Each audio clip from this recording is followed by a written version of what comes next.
All right, class, everybody sit down. Today we're going to be learning about inventions and inventors.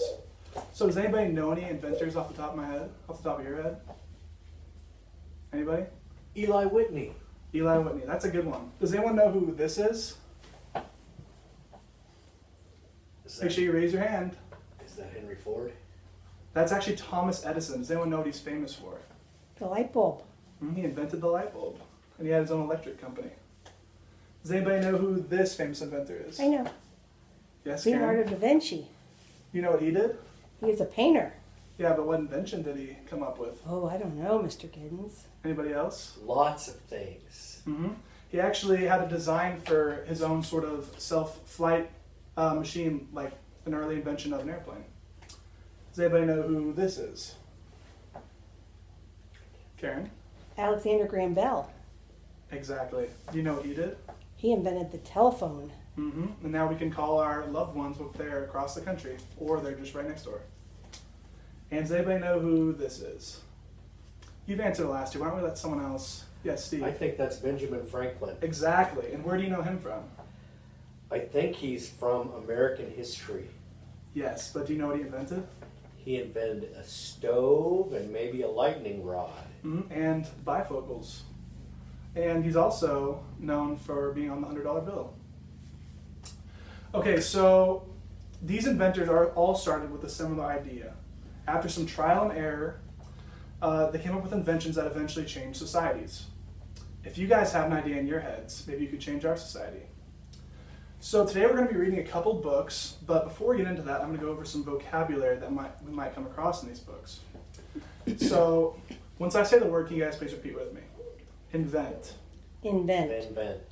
That means to come up with something after mental effort, so it just pops up into your head when you're trying to think of something. Inspiration. Inspiration. That is a sudden, brilliant, creative, or timely idea, an idea that just comes to you. Model.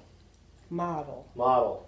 That is a representation of something, often on a smaller scale. Miss Giddens, can't that be a person who like dresses up in fancy clothes too? Yes, but that's not the model we're going to be talking about. And the last one is patent. Patent. Patent. That is a document granting an inventor sole rights to an invention. So today we're going to be reading Mr. two Giddens, what does books. soul rights mean? Sole rights. Sole rights means that they are the only ones who own that invention. No one else can create that invention. All right, so we're going to be reading two books. The first book is a fiction book, and it is called Inventor Ninja. Inventor Ninja is about a ninja who invents things and helps all his ninja friends. And then after we do that, we're going to be reading a few pages from the book Mistakes That Worked, 40 Familiar Inventions and How They Came to Be. Okay, now that we have finished reading our books, I want to talk about the assignment we're about to be working on. So I'm going to have you guys create your own invention on a piece of paper. Whether you use colored pencils or crayons, doesn't matter to me. But I know some of you might not have an idea for an invention, so I have a website for you guys to look at on computers. And it doesn't look like it's going to be popping up, but I'll just show you guys right here.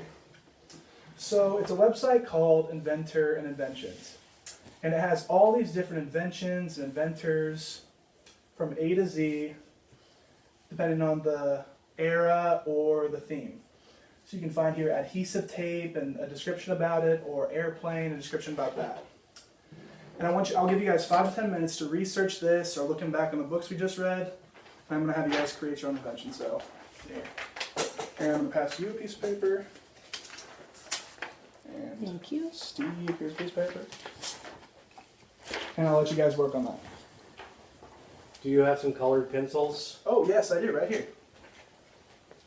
You should have it in your box. Mine is. All right, everyone, pencils down. It's time to pass in your papers. Okay, and thank you. Thank you, Steve, and thank you for giving me back my colored pencils. Appreciate that. All right, so the first one, I think this is from Karen. What is this called, Karen? It's a face mask ear protector. So what does it do? Well, it's a little strap that goes behind your head, and you can hook the ear mat straps on the buttons so it doesn't make your ears sore. That's a very good idea. Good job. And then this one's from Steve. Can you please tell me what this is, Steve? Well, I like Roombas, so it's a Roomba snow plow. And once we teach it how the shape of my driveway or sidewalk, it'll go round and round until all the snow is gone. Oh, that is a really good idea.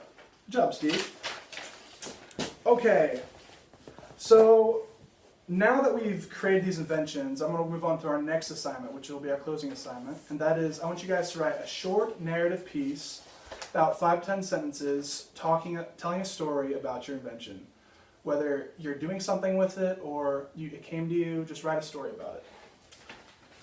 And while you're preparing for that, I just want to tell you guys, you never know when the next great invention will be created or who will think it up.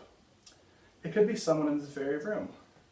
Never stop using your imagination. All right, start writing, guys. Because I'm at home and stuck with my parents and not in a classroom full of students, I did not film the 10 and 20 minutes it would take to read the books and answer questions. I did not get to film the 10 to 20 minutes it would have taken for students to research and create their own invention. And I also did not film each student presenting their lesson. Thank you.